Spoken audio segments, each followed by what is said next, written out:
We literally just saw the sovereign wealth fund of a Middle Eastern giant with $500 billion worth of GDP just come out and quietly announce that they have bought $500 million worth of Bitcoin. Of course, we're talking about the Abu Dhabi sovereign wealth fund has been exposed for buying $437 million worth of Bitcoin, but they're not the only nation state who has a public Bitcoin mining plan that is not only in public, but actually aggressively growing. So we also know that the hash rate is going absolutely parabolic right now, while we have nation states being exposed and sovereign wealth funds being stood up all around the world.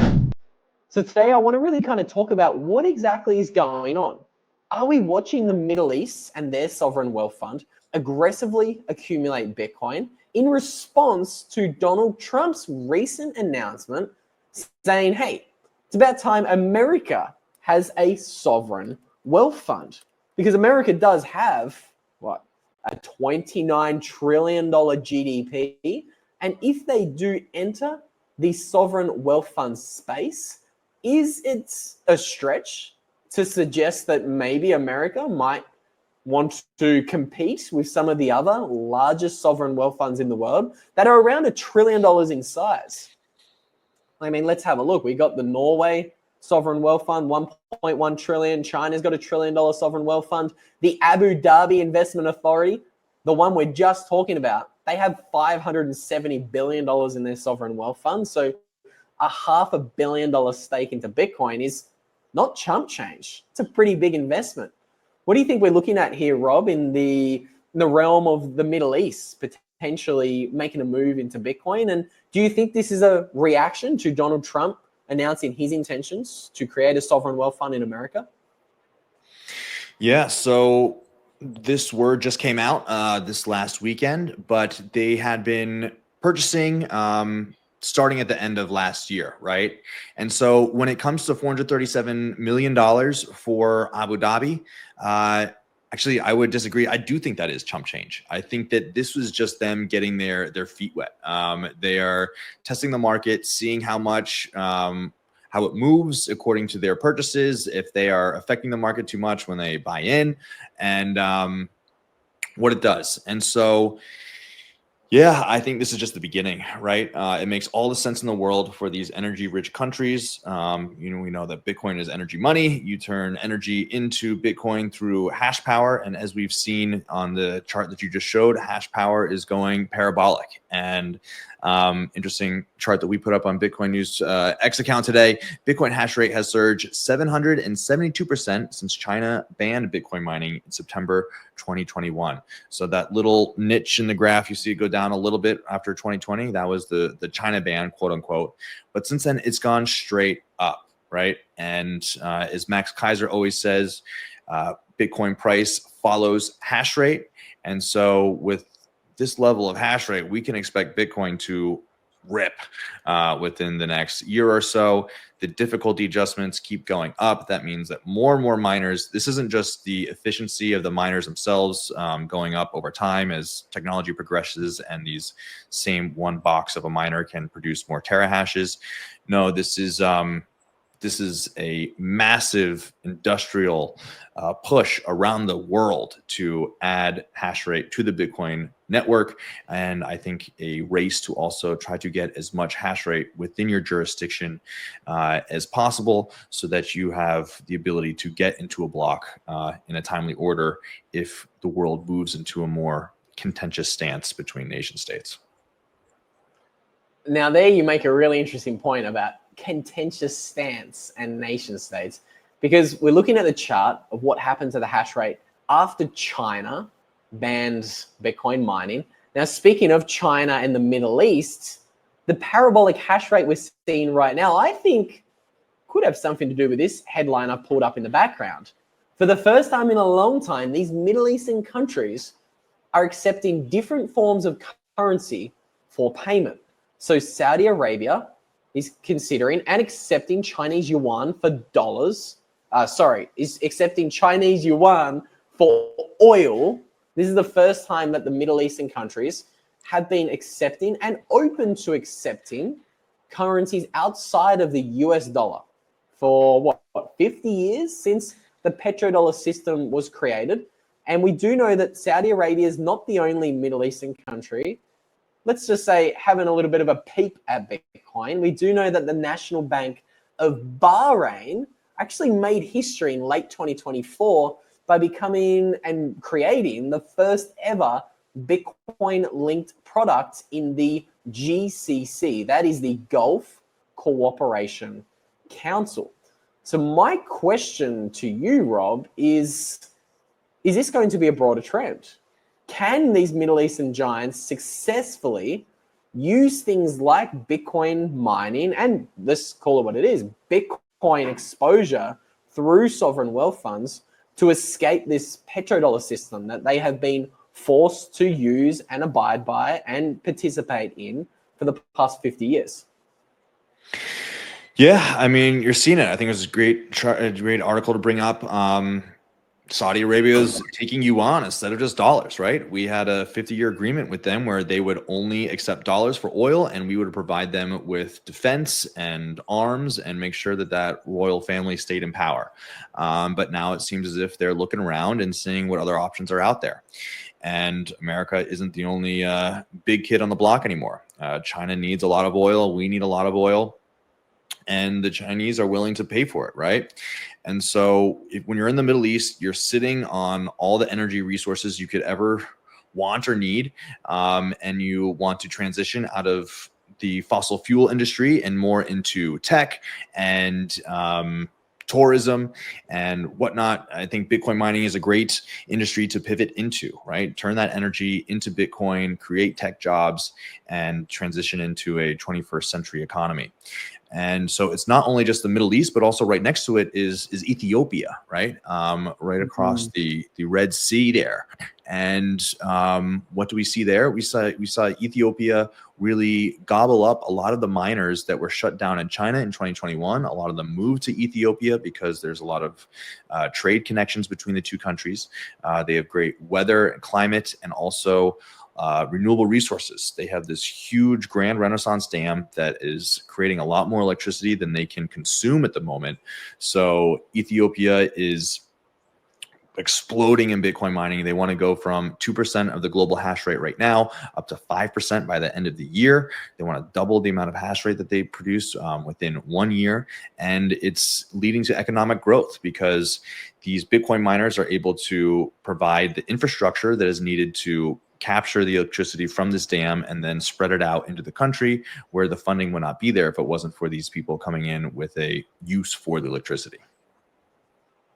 You make such a great point about Ethiopia. I quickly brought up the headline in the background here, and Ethiopia, a tiny country in Africa, accounts for 2.5% of the Bitcoin network. And now this is something I think a lot of people forget.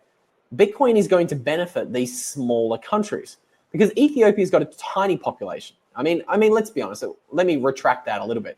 126 million people. It's not tiny, but it's not massive. It's not big. Okay. Ethiopia's GDP, for example, yes, it has been growing recently, but it's only 160 billion.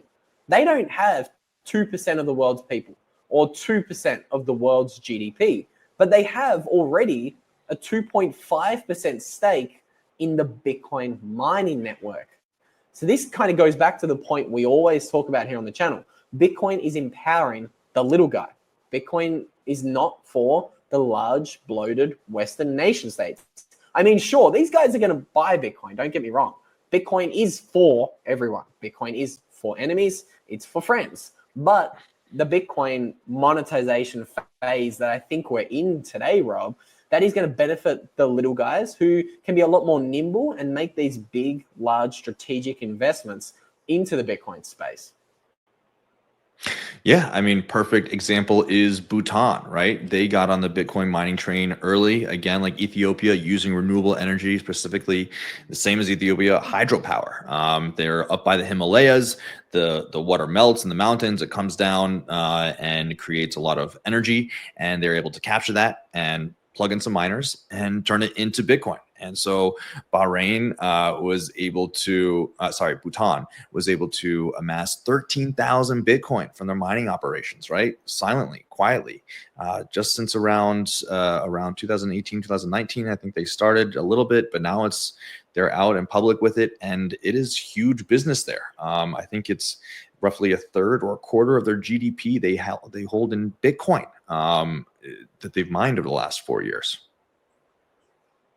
And the crazy thing is the fact that they've been doing this secretly. This is the beautiful thing about mining Bitcoin. I think this article here sums it up nicely. Bhutan has been secretly mined Bitcoin in the Himalayas for years. And you make another great point. They own the fourth amount of Bitcoin of any other nation state around the world, but they only have 780,000 people. It's crazy. They don't even have 1 million people.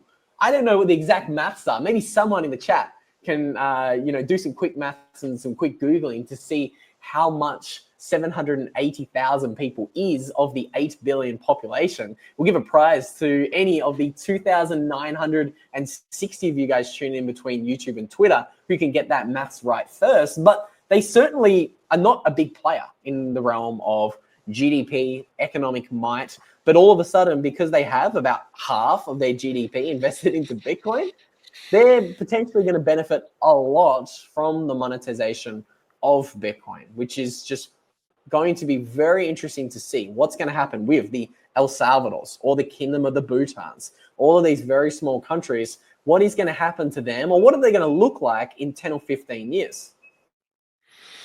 Yeah, and I mean, this is a historically poor country, right, that had actually forsaken the metric of GDP and had instead measured national success by gross happiness was their metric that they tried to measure how successful their country was. And I mean, El Salvador they're mining some Bitcoin, and they, of course, are buying 1 Bitcoin a day for a strategic reserve. Bhutan has a much larger mining operation. They're accumulating much more. I think they've over doubled the amount that El Salvador has, but they're also selling some of it too, right?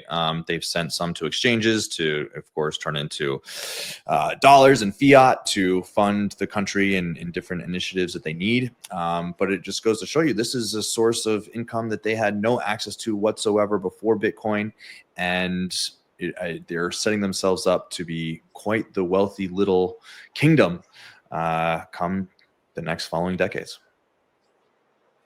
I 100% agree with that. And Andy in the chat, I think, has done some quick maths. Andy says it's 0.0001% is the population of that the Kingdom of Bhutan owns. I think that sounds about right off the top of my head. So thank you, Andy, for doing the maths. I think McLovin in the chat also makes a really interesting point. Nations getting pillaged by a strong dollar have a need to know. It's a great point. Which nations around the world have been pillaged the most with inflation over the past 3 years?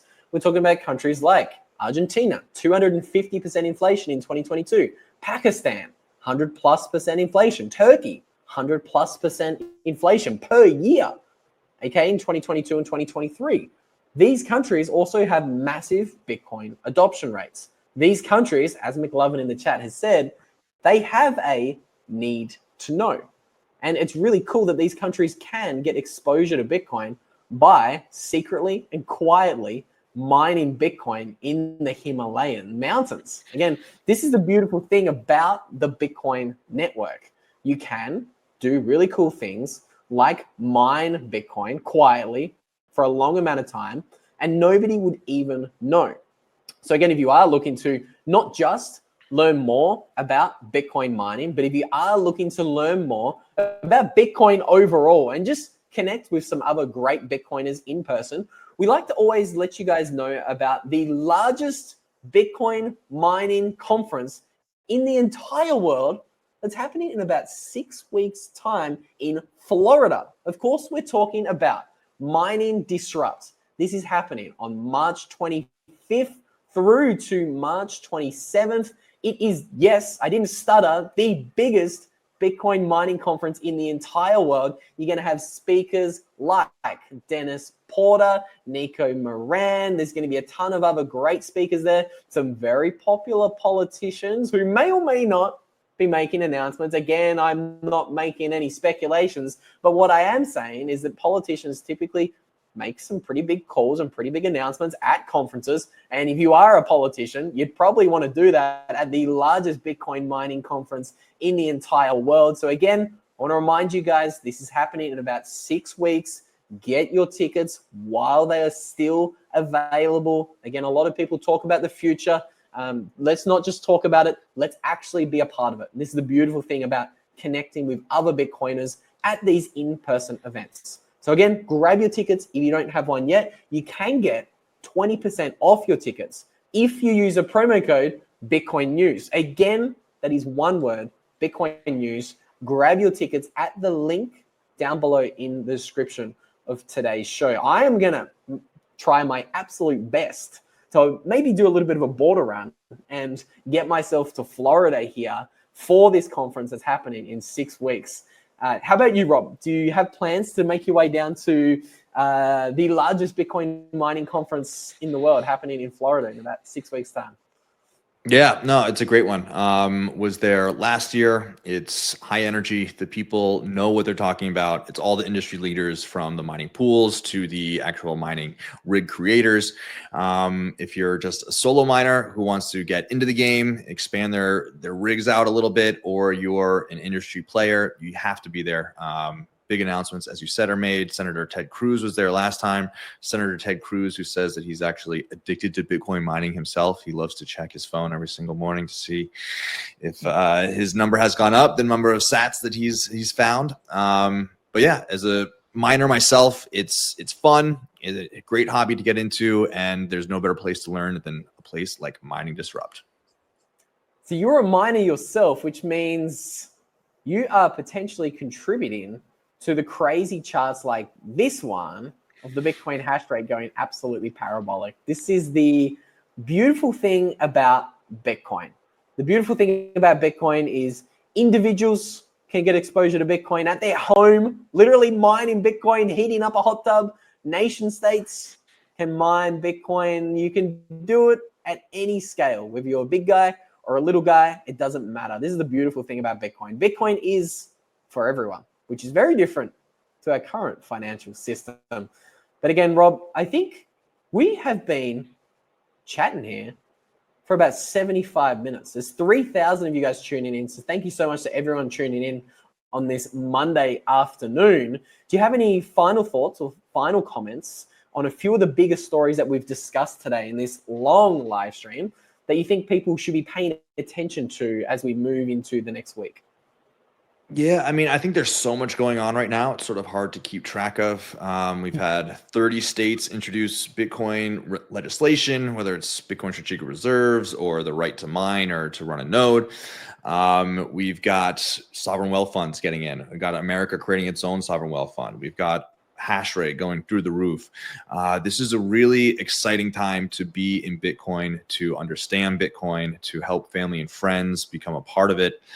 It's things move very fast, and you want to be allocated at the right proportion, which is comfortable to you, but you want to be in the game because, as we know, fiat money, there is no top to Bitcoin because fiat has no bottom. So keep getting your education up, keep learning, and stay in Bitcoin for the long term because it's the best for you and your family. I think that's a great note to end things on. With all that said, howdy to you, Daniel, in the chat, and greetings to Johnny Midas, the man who's never missed a live stream. Thank you so much to the 3,094 of you guys tuning in. I'm going to end this one here, and you're going to see me and Rob in another live stream in the not too distant future. So enjoy the rest of your day and go out there and buy some more Bitcoin.